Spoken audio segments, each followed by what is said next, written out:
Welcome back to my channel. আজকে যে ভিডিওটা নিয়ে আপডেট দেবো, দেবদারি একটা সিনেমা আপডেট। আজ থেকে 2016-17 সালে একটা সিনেমা অ্যানাউন্সমেন্ট হয়েছিল বাংলাদেশের সঙ্গে। সিনেমার নাম হচ্ছে কমান্ডো। এই সিনেমাটা সোশ্যাল মিডিয়ায় একটা আলোচনা হচ্ছে, এই সিনেমা নাকি আসতে পারে। দেখো বন্ধুরা, প্রথমে একটা বলে রাখি, সিনেমাটা কোনো রকমই আসবে না। কারণ জানি যে এই সিনেমার রাইট দেবদার হাতে আছে। কারণ এই সিনেমার রাইট দেবদার হাতে ছিল, কিন্তু সিনেমাটা আর আসবে না। যে সিনেমাটা হয়তো রেডি টিজারও এসে গেছিলো সিনেমাটার অনেক দিন আগে, ঠিক আছে। আর শোনা যাচ্ছিল নাকি দেবদার সঙ্গে চুক্তি হয়েছিল বাংলাদেশের পাঁচটা সিনেমা। ওই যে সাপলা মিডিয়ার সঙ্গে, ওই প্রোডাকশন হাউস অ্যাকচুয়ালি এখন বাংলাদেশে নেই।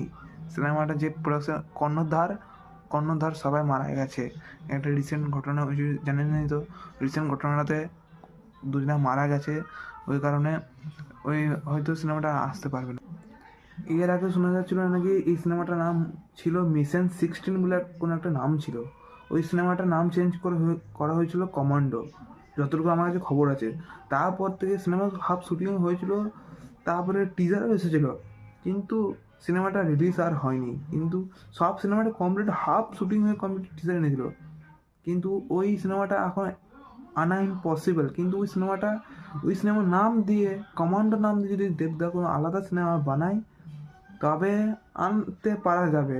কিন্তু ওই সিনেমাটা অ্যাকচুয়ালি আসবে না, কারণ একটু গোলমাল হয়ে আছে না, সিনেমাটা তো আসা ইম্পসিবল। ওই জন্য যারা সোশ্যাল মিডিয়া হাইপ চলেছেন, না আসার চান্স বেশি। আমার দিক থেকে যা মনে হচ্ছে, না আসার চান্স বেশি। আর আপনাদের দিক থেকে কী মনে হচ্ছে, দেবদা কী করবে 25শে ডিসেম্বর বা 1 জানুয়ারি? কিছু জানাবে?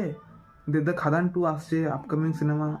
চিরকুট বলে একটা সিনেমা নাকি খবর শোনা যাচ্ছে। দেখা যায় নতুন কোনো ভিডিও আবার কথা বলবো। চলো দেখা যাচ্ছে নতুন কোনো ভিডিও। দেব ফ্যানরা প্লিজ চ্যানেলকে সাবস্ক্রাইব করো, ভিডিও লাইক করো। চলো দেখা যাচ্ছে নতুন কোনো ভিডিও, নতুন কোনো আপডেটে। Bye bye.